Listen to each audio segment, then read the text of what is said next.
warahmatullahi wabarakatuh. Bagaimana kabar kalian hari ini anak-anak? Semoga kalian semua dalam keadaan yang sehat ya. Sebelumnya marilah kita berdoa bersama-sama agar diberikan kelancaran dan kemudahan dalam belajar. Mari kita berdoa sesuai dengan agama dan kepercayaan kita masing-masing. Berdoa dipersilahkan. Berdoa selesai. Anak-anakku, kemarin Bu Guru telah menerangkan tentang cara pencegahan virus corona. Salah satunya yaitu dengan menggunakan masker. Menggunakan masker menjadi sangat wajib bagi kita semua. Masker bedah digunakan oleh tenaga medis, sedangkan masyarakat umum harus menggunakan masker kain. Menggunakan masker kain tidak boleh lebih dari 4 jam. Setelah 4 jam, kita harus menggantinya dengan masker yang lain. Masker kain dapat dicuci, setelah itu dapat kita pergunakan kembali. Menggunakan masker menjadi salah satu yang harus kita lakukan. Karena 90% penularan virus corona melalui droplet, yaitu cairan ludah atau bersin. Sudah siap belajar untuk hari ini anak-anak? Tentunya sudah siap ya. Hari ini kita akan belajar tema 4, sehat itu penting, subtema 3, cara memelihara kesehatan organ peredaran darah pada manusia, pembelajaran yang kedua.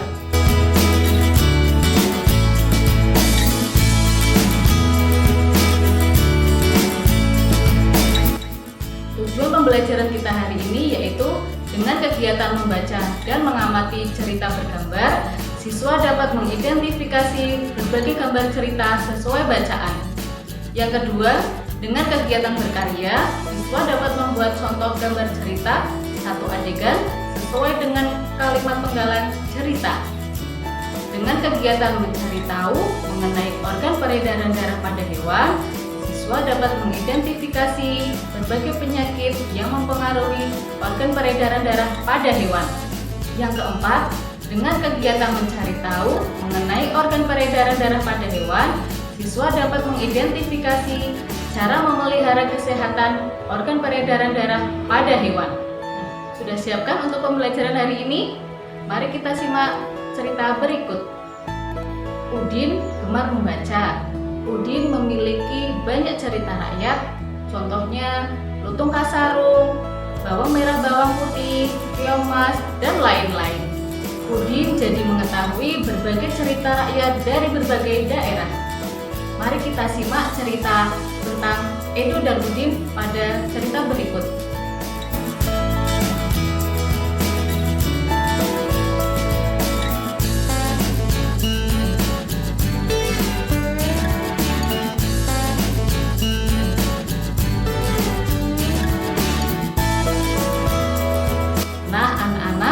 Dari cerita tersebut, sikap baik apa yang perlu diteladani dari Udin?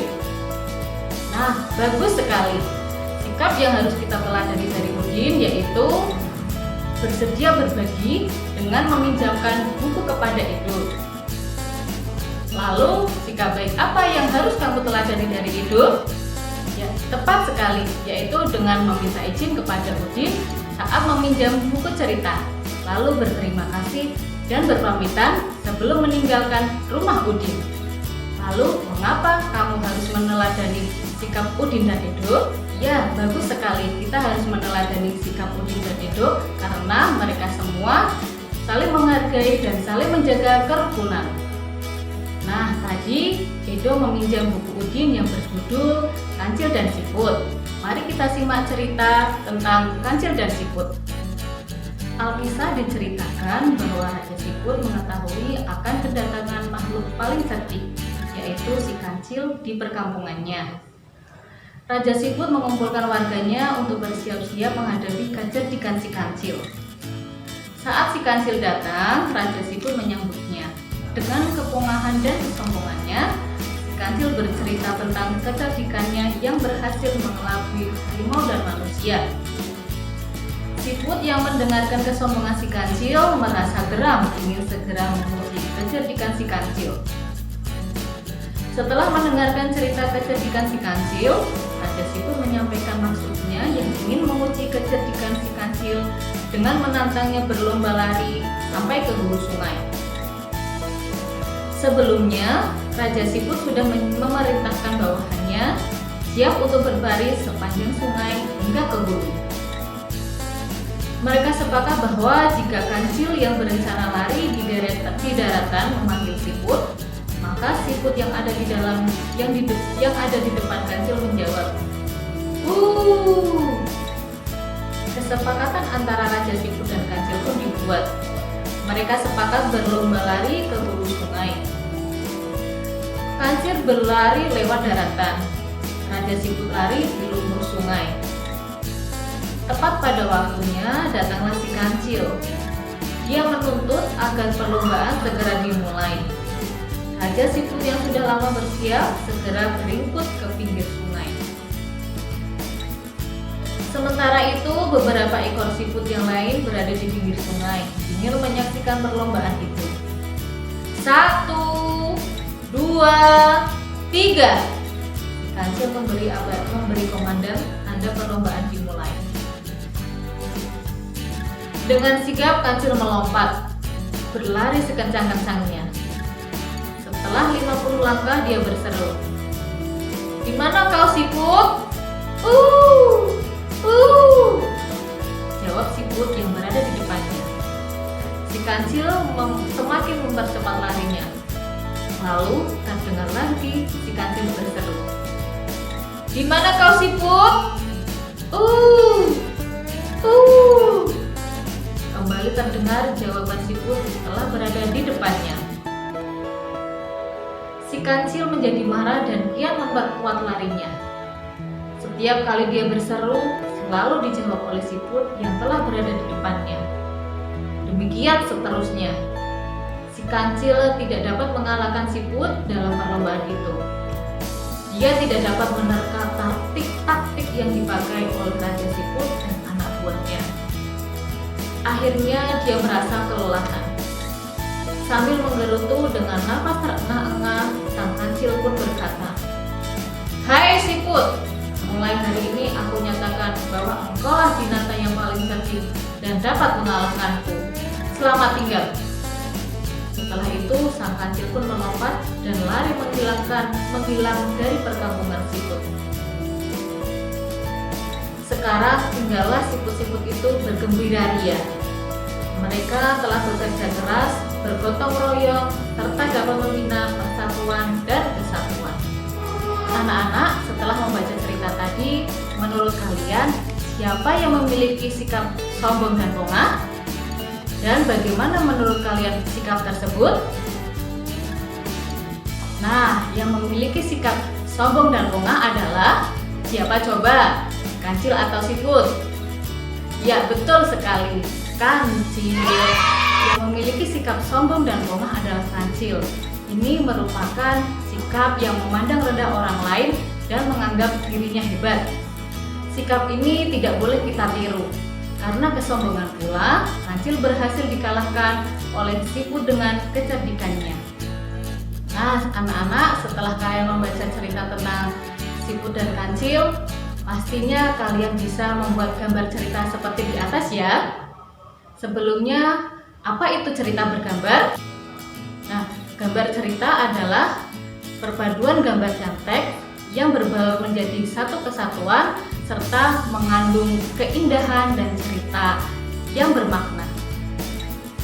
Anak-anak, coba sekarang kemukakan pendapat kalian tentang penjelasan cerita bergambar menggunakan bahasa kalian sendiri. Tulis pendapatmu pada buku tugas ya. Lalu bagaimana langkah-langkah dalam membuat gambar cerita? Nah, berikut Bu Guru akan memberikan penjelasan tentang langkah-langkah membuat gambar cerita. Yang pertama, menentukan ide, gagasan, atau tema yang akan dibuat. Yang kedua, menentukan karakter tokoh utama dan karakter tokoh pembantu dalam cerita. Yang ketiga, membuat alur sederhana secara garis besar yang menggambarkan isi cerita, kemudian masing-masing bisa dikembangkan sendiri. Dan yang terakhir, mulai menggambar sesuai alur cerita. Nah, anak-anak, setelah kalian mengetahui penjelasan tentang gambar cerita dan langkah-langkah dalam membuat gambar cerita, coba berkreasilah membuat satu gambar cerita dengan penggalan cerita sebagai berikut. Suatu hari, Kancil sedang berbicara serius dengan pura-pura. Buat tugasmu pada buku gambar, kalian bisa meminta bimbingan orang tua dalam membuatnya.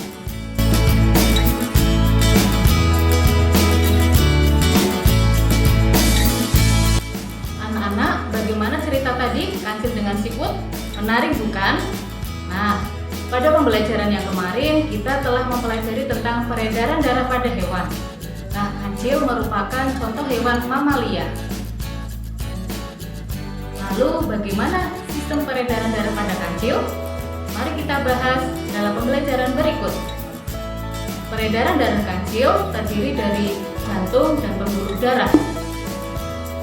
Lalu, bagaimana sistem peredaran pada kancil?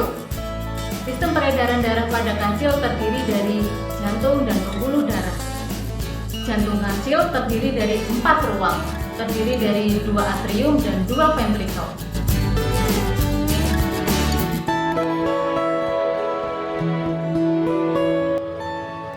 Jantung dilengkapi dengan sekat sempurna dan cabang-cabang dari pembuluh aorta lebih banyak. Lalu bagaimana cara memelihara kesehatan organ peredaran darah pada kancil? Yaitu dengan memberi vaksin, menjaga kebersihan kandang, dan memperhatikan makanannya. Nah, anak-anak, organ peredaran darah pada hewan berbeda-beda. Untuk tugas kalian, coba identifikasi mengenai organ peredaran darah pada hewan dan cara memeliharanya. 3 hewan tersebut yaitu ikan, kucing, dan burung. Jangan lupa kerjakan pada buku tugasmu ya.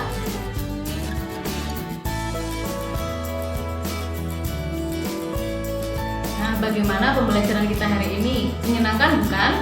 Hari ini kita mempelajari tentang mengidentifikasi berbagai gambar cerita, membuat contoh gambar cerita sesuai dengan penggalan cerita. Yang ketiga, mengidentifikasi berbagai penyakit yang mempengaruhi organ peredaran darah pada hewan.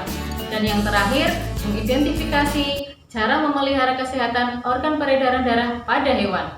Nah, itu pembelajaran kita hari ini. Semoga bermanfaat. Tetap jaga kesehatan. Jangan lupa belajar ya. Sampai jumpa. Sekian. Wassalamualaikum warahmatullahi wabarakatuh.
Sir pong